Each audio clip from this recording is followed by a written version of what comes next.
Owen doesn't love Teddy, at least not romantically, and honestly, I don't think he ever has. Rewatching their storyline, it's painfully obvious. Owen has always had purely platonic feelings for her. But thanks to his chronic indecision and deep need to fit into the perfect family man mold, he lets everyone else's opinions convince him he must love her. And instead of trusting his gut, he just goes with it. Remember the Germany episode? The man practically screamed, "I don't love you," without actually saying it. And yet, fast forward a bit and boom, he's marrying her because she's pregnant. Romantic, right? Let's not forget that when Amelia might have been pregnant, Owen's reaction was not joy or love, but full-blown existential crisis. You could practically see him glitching in real time. It's like he thought, well, guess I have to be with one of them, whoever's having my baby, without realizing he didn't actually want to be with either of them. Every issue Teddy and Owen have afterward just circles back to that simple fact. They don't want to be together. They're playing house, faking it until they make it, and spoiler alert, they're not making it. Honestly, I'm not even sure Teddy loves Owen anymore.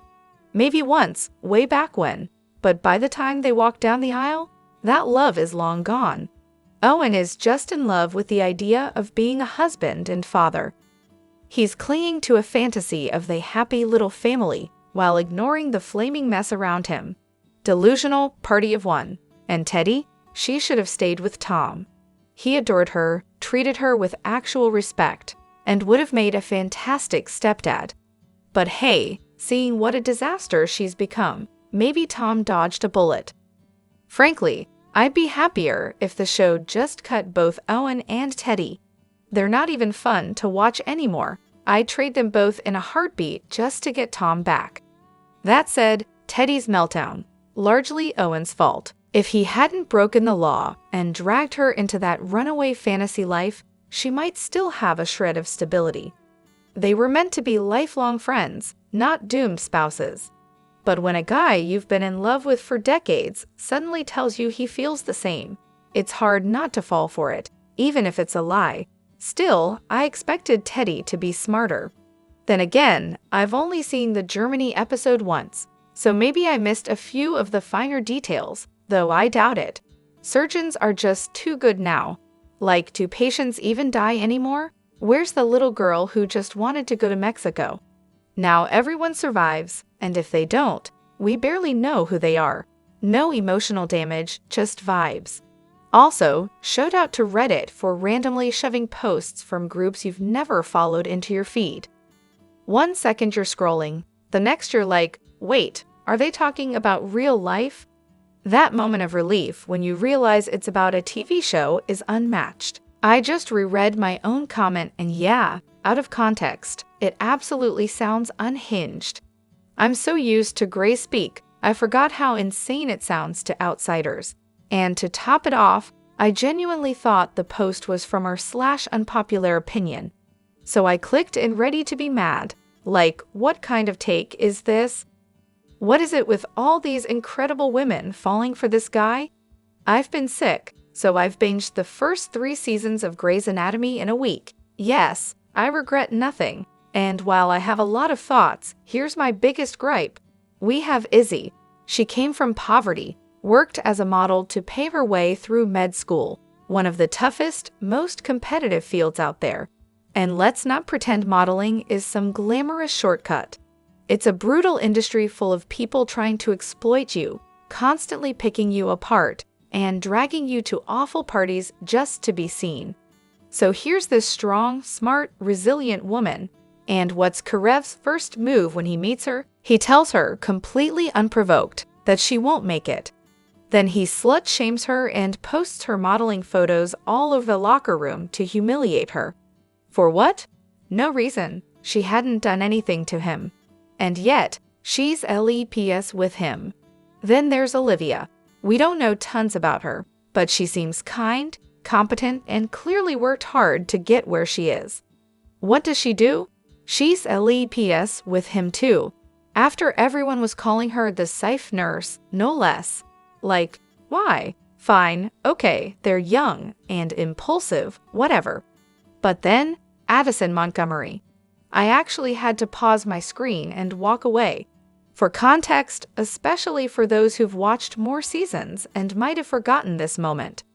A patient wants her tubes tied without her husband knowing, the guy's anti-birth control. Addison, knowing it could risk her entire career, agrees to help this woman and makes it look like a surgical accident to protect her. That's how good and ethical Addison is. And what does Alex do? Throws a tantrum and tells the husband, encouraging him to sue the hospital and destroy Addison's career. All because she dared to put him in his place, like literally any attending would. And how does Addison respond? She kisses him. She fantasizes about him while sleeping with Mark freaking Sloan. This is Addison Montgomery. Brilliant, gorgeous, top of her field, literally could have any man she wants. And she chooses to obsess over Karev. Look, I get that attraction is subjective. Maybe some people find Alex hot. Young Justin Chambers was good-looking, fine, but we're not talking about physical chemistry here. We're talking about character, and Alex Karev, especially in the early seasons, is a raging, misogynistic, self-centered jerk. And yet these amazing women keep falling into bed with him. And worst of all, he's probably not even going to get the gruesome death he deserves. Honestly, the way the women's love lives are written in this show is just depressing. So many of them have zero agency, constantly falling for guys who don't deserve them. I know that happens in real life sometimes, but not to every woman, and definitely not to someone like Addison. What were the writers thinking? Anyway, I'll stop now. Thanks for coming to my TD talk. P.S. English isn't my first language, so forgive any weird grammar. And to the person who read the title and immediately thought, Owen, same. Teddy's cheating voicemail to Owen. Like, how in the world was forgiveness ever on the table after that? The writers must have been deep in a fantasy realm when they decided Teddy and Owen should actually end up together. It was already wild enough that Owen's love life was a never-ending carousel of bad decisions, but this was next-level disrespect to the character. From the beginning, Owen's relationships have been one disaster after another, and yet, instead of course-correcting, the show just doubled down and threw him into another emotionally immature, high-drama mess. The early seasons had drama too, sure, but there was subtlety. Relationships mattered without being dragged through every exhausting beat on screen. Now, it's just rinse, repeat, toxic relationship, bad decision, implosion. Again, and let's be real, Owen forgiving Teddy wasn't about growth or redemption. It was survival. They have kids, and the man is clearly terrified of ending up with a third failed marriage. He's nearing, or in, his 50s, already has 2 divorces and a laundry list of unresolved issues. At this point, I don't think he sees Teddy clearly at all. He sees the idea of stability, of not failing again, but the truth is staring him in the face. This relationship is unsustainable. Full stop. Person 1. Okay, is it just me, or has the sound this season been weird? Like, suddenly everyone's whispering sweet nothings directly into a mic. It's giving ASMR, but not in a good way. It's like they're in a tiny room recording dialogue instead of, acting on a hospital set. Person 2. Thank you, I thought I was losing it. I've been bouncing between older seasons and this one, and every time I switch to a new episode, it feels like I'm watching a voiceover session instead of a medical drama. Half the time, I swear the characters are saying stuff without actually moving their mouths. It's creepy. So no, it's definitely not just you. Person 3. Yup, welcome to the era of budget cuts. The series, less filming time, more ADR. Forget real locations. Now it's dim lighting and sets that scream, we had 15 minutes and a flashlight. It's sad, really. Grey's used to have that sleek, cinematic vibe. Somewhere between season 10 and 17, they traded it in for a glorified soap opera with angles that look like someone propped up an iPhone. I cannot believe it's been 10 years. As of yesterday, it's officially a whole decade since Derek Shepherd died. And yes, I still remember exactly where I was, like it was a real death or something. Did anyone see it coming? I'm especially curious about folks who didn't watch the show back then. Apparently, the news leaked a few hours before the episode aired, but I was blissfully unaware. In hindsight, the signs were all there that season. But still, I didn't think they'd actually go through with it. Honestly, this makes me feel ancient. That night, I remember it vividly because I was excited. Not gonna lie, I was so over Derek by that point. I can't remember exactly how I knew he was a goner, but I knew. Maybe it was when he jetted off to DC. There were already whispers that Patrick Dempsey had been strongly encouraged to take a break. There were all kinds of rumors, on-set drama, possible cheating, the usual Hollywood chaos. At first, I thought Derek and Meredith were heading for a dramatic divorce. But then I remembered something Shonda said when Mark Sloan was killed off. She didn't want him to just move away because Eric Dane was leaving. She said she couldn't imagine Mark abandoning his daughter, so death was the better option. Because apparently in Shondaland, a dead parent is more noble than a slightly distant one. So yeah, once Patrick was on his way out, I figured Derek was toast. And was I heartbroken? Nope. I bought a bottle of wine and toasted the end of McDreamy. Favorite medical malpractice incident? Just like the title says, let's talk about favorite medical malpractice moments. Not necessarily the worst. We all know about Bailey's HIV debacle or Izzy playing God with the LVAD wire, but the ones that were so outrageous, so soap opera level chaotic, you couldn't help but love watching them unfold. My personal favorite? Season 15, Episode 4. Alex straight up stabs a patient in the ER on purpose so he can justify emergency surgery. Why? Because the guy had a pre-existing bleb that insurance wouldn't cover under regular circumstances, but it would under emergency trauma. So Alex manufactures an emergency by creating a penetrating chest wound. Genius? Maybe. Legal? Absolutely not. Memorable? 100%. Not the favorite, but definitely the most jaw-dropping. Weber, the chief of surgery, operates while drunk and somehow doesn't get fired.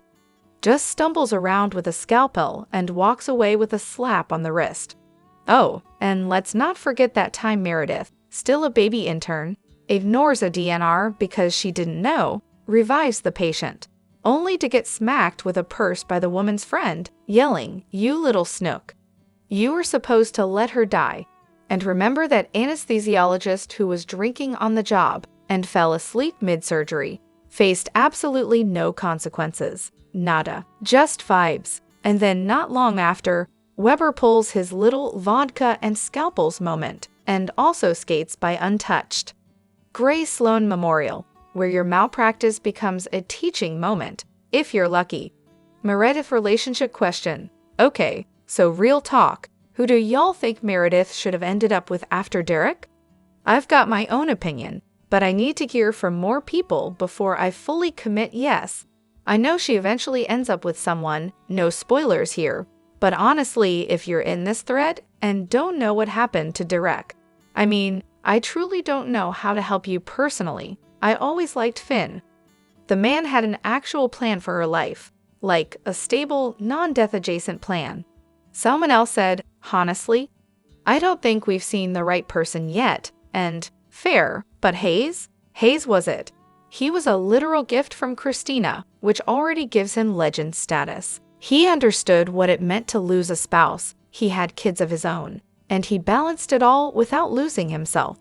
Plus, he was firm enough to call Meredith out and not let her steamroll him, which, let's be honest, is exactly what she needs in a partner. Who was actually right during April and Jackson's divorce? I'm deep into my season 12 rewatch, and honestly, I still have no clue. They both have valid points, and also some serious flaws. It's messy. Divorces, especially ones triggered by the death of a child, don't usually have a clear right or wrong. It's just a devastating situation all around. April made some deeply selfish choices, no doubt, but at the same time, they both went through something so traumatic, it's hard to judge how either of them chose to cope. That kind of loss can unravel even the strongest relationship. Jackson had every right to want out. Their communication had completely broken down, and he was grieving in his own way, while April seemed unreachable. Honestly, the divorce might have been what they needed at the time. Space, time, growth. Now, they're older, wiser, co-parenting beautifully off-screen, where no writer can touch them, and hopefully living their best lives. Please, Shonda, just let them be. Sometimes, self-care looks like rewatching the hospital shooting episodes, with the fast-forward button firmly in hand. I zoom through them in jagged little fragments, play, skip, skip again, barely letting the scenes breathe. Peak relaxation. Rip Reed and Percy. Honestly, I kinda liked Reed, don't at me, and poor Percy, his death was just plain cruel. Brutal, and yet, I love these episodes. The raw emotion, the chaos, the tears, top-tier television. Reed irritated me most of the time, but Percy had this charm. Still, the way he went out. So unfair. That said, it's too much. I watched them once, full throttle, and that was enough trauma for me, thanks. Now, I'm gearing up for the plane crash episodes, which I've never made it to. I know what happens, unfortunately, so I might just employ the old fast-forward therapy again. Though honestly, if it's your first time, watch it all the way through. It's insane. You'll get the full, soul-crushing, emotionally devastating experience. Which, is kind of the point. So here's the thing that's driving me absolutely bonkers about private practice. Grey's Anatomy absolutely beats you over the head with how much time and training surgeons go through before they even think about picking up a scalpel. Ben's on his second internship, and guess what? He's still not allowed anywhere near the OR. But Sam? Oh, no problem. He casually watched a few surgeries during med school, does one random surgery, and suddenly he's a full-fledged surgeon. And not just any surgeon, he's going head-to-head with Addison, as if he's been performing open-heart surgeries in his sleep. Did I miss a memo or something? Is there some kind of medical training shortcut I haven't heard of? I'm watching Private Practice for the first time, taking a little detour from Grey's to catch up on all the crossover madness. And here's my theory. The writers must have realized that the medical drama was about as exciting as watching paint dry without the whole life and death surgery action. So they said, hey, why not make Sam a cardiosurgeon out of nowhere? Because nothing says realism like pulling specialties out of thin air, right? And oh, Pete, yeah, he's suddenly a trauma doc working in the ER, like that's where all the action is. Suddenly, they're at the hospital more than in their private offices, because, every medical show needs a hospital setting, obviously. But wait, weren't these guys actually trained in medicine? I mean, Pete spent years practicing in other countries before he switched to alternative medicine. Sam, he did his residency as a surgeon, then bailed. So sure, maybe he knows his way around a scalpel, but switching specialties and becoming the top dog in a field he hasn't touched in years? Oh yeah, super realistic. And let's not even get started on how Sam somehow goes from hasn't practiced surgery in ages to the best cardiosurgeon in the world, like someone just waved a magic wand. I'm sorry, but no. I don't care how much he studied with Derek and Addison. It's not that easy. Oh, and just to throw in a little more confusion, it's mentioned in Season 3, Episode 1 that Pete's original gig was in infectious disease and critical care. So technically, that's his training. But whatever, let's forget about that and focus on the fact that suddenly, they're all the best at everything, because it's more exciting when the characters can perform life-saving surgeries in between their emotional meltdowns. It's just so convenient. Grey's Anatomy really knows how to mess with your emotions. This is my first time posting here, and let me tell you, I've got a lot to unpack. I was just a kid when GA first aired, and I catch the occasional episode here and there because, well, Free TV in my country doesn't exactly give you full seasons. Now, 20 years later, I'm finally trying to watch it all the way through. Then I hit this episode. Oh boy! I started laughing my behind off because George, sweet, goofy George, was spot on imitating Bailey. His Bailey impersonation was so ridiculously accurate that I couldn't stop giggling. But then, just like that, boom, I was ugly crying by the end. Now, I already knew George was going to die, thanks to the delightful spoilers scattered all over the internet and YouTube shorts. But watching it all unfold in one episode still hit me like a ton of bricks. I mean, come on, it's a medical drama, so chaos is bound to happen. But I wasn't prepared for how 1 second I'd be laughing at George's spot-on Bailey imitation, and the next I'm sobbing over his death. I've rewatched this show like at least 10 times, and you know what? George's death still gets me every single time. Sure, he was a mess, but honestly, who on that cast isn't? I still loved him so much. And let's be real, once George was gone, the show really started going downhill. His departure was the beginning of the end, setting off this chain reaction of important characters leaving. Sigh. Oh, I totally get the frustration. The music shift starting around season 8 is like a complete 180 from what made the earlier season soundtracks so iconic. The original tracks had such a raw energy, perfect for all the emotional highs and lows. But then, out of nowhere, we get these acoustic covers of popular songs that feel, I don't know, off. Like, who decided that slow, soft renditions of familiar tunes should be the show's vibe? It just doesn't fit with the intensity of the moments anymore. And you're right, by the time you hit season 10, it's like the music is practically non-existent. They stripped so much of it away, and what they've replaced it with is, whatever, just background noise, really. Oh, and don't get me started on the Mur and Derek theme.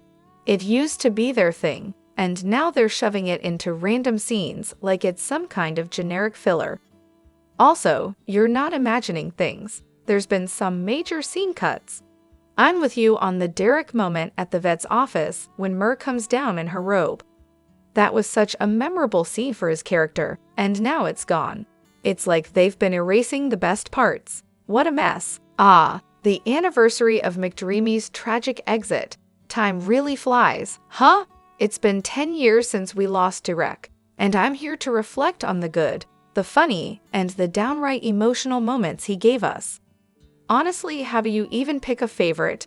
There are so many, but hey, let's try to break it down. First of all, season 11, episodes 20 and 21, heart-wrenching.